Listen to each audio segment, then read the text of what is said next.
ഒറ്റപ്പാലത്ത് പിടിയിലായ 2 പേർ KSEBയുടെ വൈദ്യുതി കമ്പികൾ മോഷ്ടിച്ചത് കോതകുർശി സെക്ഷൻ ഓഫീസിൽ നിന്നെന്ന് കണ്ടെത്തി. ഇവയ്ക്ക് ₹1,00,000 വില വരുമെന്നും KSEB അധികൃതർ അറിയിച്ചു. കഴിഞ്ഞ ദിവസമാണ് KSEBയുടെ വൈദ്യുതി കമ്പികൾ മോഷ്ടിച്ച് വിൽക്കാൻ ശ്രമിക്കുന്നതിനിടെ 2 പേർ പിടിയിലായത്.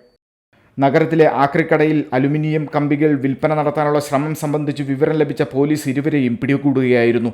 2 ചാക്കുകളിലാക്കിയ നിലയിലായിരുന്നു കമ്പി. ഇവർ സഞ്ചരിച്ചിരുന്ന സ്കൂട്ടറും കസ്റ്റഡിയിലെടുത്തിട്ടുണ്ടെങ്കിലും ഇവ എവിടെ നിന്ന് മോഷ്ടിച്ചതാണെന്ന് കണ്ടെത്തിയിരുന്നില്ല. ഇതിനിടെയാണ് സംഭവം ശ്രദ്ധയിൽപ്പെട്ട കോതകുർശി KSEB അധികൃതർ നിരീക്ഷണ ക്യാമറ ദൃശ്യങ്ങൾ സഹിതം പോലീസിനെ സമീപിച്ചത്. സെക്ഷൻ ഓഫീസിനു മുന്നിൽ സൂക്ഷിച്ചിരുന്ന 3 റിംഗ് കമ്പി മോഷണം പോയെന്നാണ് പരാതി. വിൽപ്പനയ്ക്കായി പാതയോരത്ത് സൂക്ഷിച്ചിരുന്ന കമ്പി 17-ന് പുലർച്ചെയാണ് മോഷ്ടിച്ചതെന്ന് CCTV ദൃശ്യങ്ങളിൽ നിന്നും വ്യക്തമാണ്. കഴിഞ്ഞ ദിവസം അറസ്റ്റിലായ വരോട് മൂച്ചിക്കൽ അബ്ദുൾ ഗഫൂർ, വരോട് വെളുത്തേത്തൊടി മുഹമ്മദ് അനസ് എന്നിവർ റിമാൻഡിലാണ്. Police inspector A Ajeesh, SI M Sunil എന്നിവരുടെ നേതൃത്വത്തിലായിരുന്നു അന്വേഷണം. ആരോഗ്യത്തോടെ ഇരിക്കാം, മികച്ച പരിചരണം ഞങ്ങളുടെ ഉറപ്പ്. Shoranur medical trust, Shoranur.